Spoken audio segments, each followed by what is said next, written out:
नमस्कार। आज का सुविचार, या तो पढ़ने लायक कुछ लिखें या लिखने लायक कुछ करें। Either right something worth reading और डू समथिंग वर्थ राइटिंग। कहने का तात्पर्य ये है प्यारे बच्चों कि हमें अपने कर्म इस प्रकार से करने चाहिए कि हमारी अनुपस्थिति में भी लोग उसका अनुकरण करें। आज के लिए इतना ही। धन्यवाद। गुड मॉर्निंग बच्चों। हमारा आज का शब्द है एक्सेंट। ACCENT accent.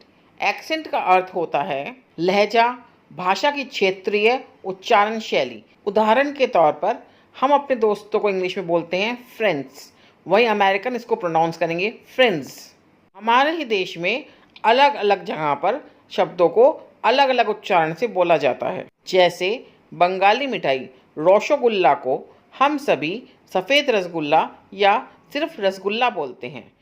धन्यवाद। Good morning. प्रस्तुत है आज की पहेली यानी टुडेज पजल। तो आज की पहेली है, वो क्या है जिसे आप एक बार खाकर दोबारा नहीं खाना चाहते? जी हाँ, बिल्कुल सही सुना आपने। वो क्या है जिसे आप एक बार खाकर दोबारा नहीं खाना चाहते? सोचिए सोचिए, जल्दी सोचिए। ओहो, नहीं सोच पाए? सही जवाब है धोखा। धोखा ऐसी चीज़ है जिसे आप एक बार खा लेते हैं तो उसे आप दोबारा नहीं खाना चाहते, फिर वो चाहे दोस्ती में हो, बिजनेस में हो या फिर किसी और चीज़ में। एक बार धोखा खाने के बाद हम अलर्ट हो जाते हैं। आज के लिए बस इतना ही। Thank you. नमस्कार। मिशन अभ्युदय प्रार्थना सभा के अंतर्गत हिस्ट्री ऑफ द डे में टुडे इज हिस्ट्री। आज ही के दिन 1921 में 17 भाषाओं का ज्ञान रखने वाले देश के नवे प्रधानमंत्री पीवी नरसिम्हा राव का जन्म हुआ था।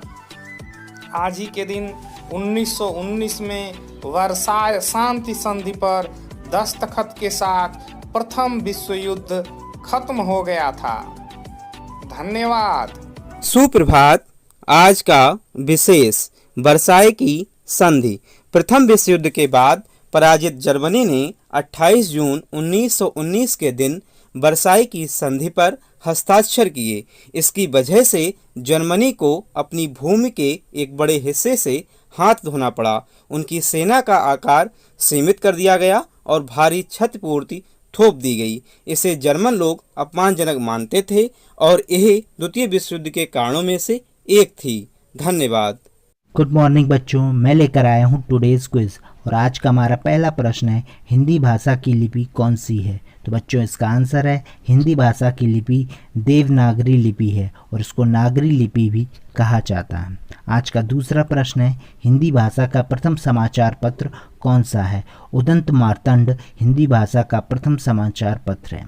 आज का हमारा तीसरा प्रश्न है, हिंदी भाषा का प्रथम महाकाव्य कौन सा है? पृथ्वीराज रासो हिंदी भाषा का प्रथम महाकाव्य है। और आज का अंतिम प्रश्न है, हिंदी भाषा के प्रथम कवि कौन थे? चंद्रवरदाई जी हिंदी भाषा के प्रथम कवि थे। धन्यवाद। नमस्कार। आज का बाल गीत, रेल चली भाई रेल चली, छुक छुक छुक छुक रेल चली भाई रेल चली, छुक छुक छुक छुक रेल चली, लगता इसमें टिकट नहीं, लगता इसमें टिकट नहीं, जाती शहर और गली, रेल चली भाई रेल चली, जल्दी जल्दी बैठो भाई, कभी नहीं है देर भली, जल्दी जल्दी बैठो भाई, कभी नहीं है देर भली, रेल चली भाई रेल चली, छुक छुक छुक छुक रेल चली। धन्यवाद।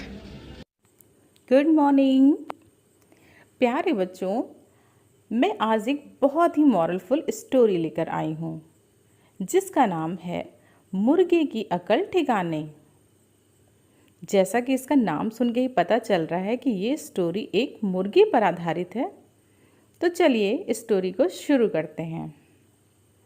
एक समय की बात है, गांव में ढेर सारे मुर्गे रहते थे। गांव के बच्चे ने किसी एक मुर्गे को तंग कर दिया था। मुर्गा परेशान हो गया।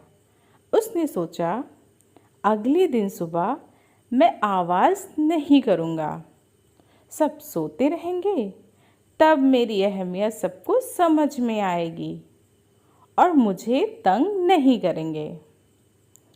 मुर्गा अगली सुबह कुछ नहीं बोला। सभी लोग समय पर उठकर अपने अपने काम में लग गए। इस पर मुर्गे को समझ में आ गया कि किसी के बिना कोई काम नहीं रुकता, सबका काम चलता रहता है। तो बच्चों, कहानी से हमने जाना कि हमें घमंड नहीं करना चाहिए। हमारी अहमियत लोगों को बिना बताए पता चल जाती है। तो बच्चों, थी ना अच्छी स्टोरी?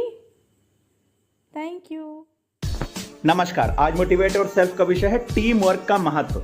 हेनरी फोर्ड का एक प्रसिद्ध उदाहरण है कि एक साथ आना एक शुरुआत है, साथ रहना एक प्रगति है और एक साथ काम करना एक सफलता है। जब हम ऐसे लोगों के समूह के साथ एक साथ काम कर रहे होते हैं जो हमारा समर्थन करते हैं, हमें सपोर्ट करते हैं, तो हमारा आत्मविश्वास बढ़ जाता है।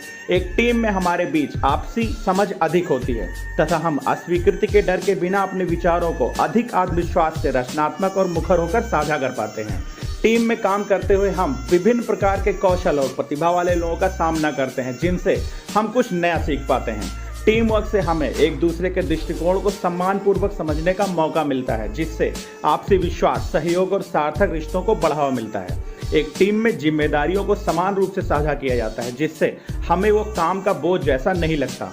टीम में हम एक दूसरे का मार्गदर्शन कर अपनी गलतियों को अपनी टीम के स्तर पर ही ठीक करके त्रुटि मुक्त परिणाम प्राप्त कर सकते हैं। एक टीम अपने नेता जितनी ही अच्छी होती है और एक नेता के रूप में हमें अपनी टीम को कुशलतापूर्वक कार्य करने में मदद करनी चाहिए, सर्वोत्तम परिणामों का मंथन करना चाहिए और अपने सर्वोच्च प्रदर्शन की ओर आगे बढ़ना चाहिए। धन्यवाद।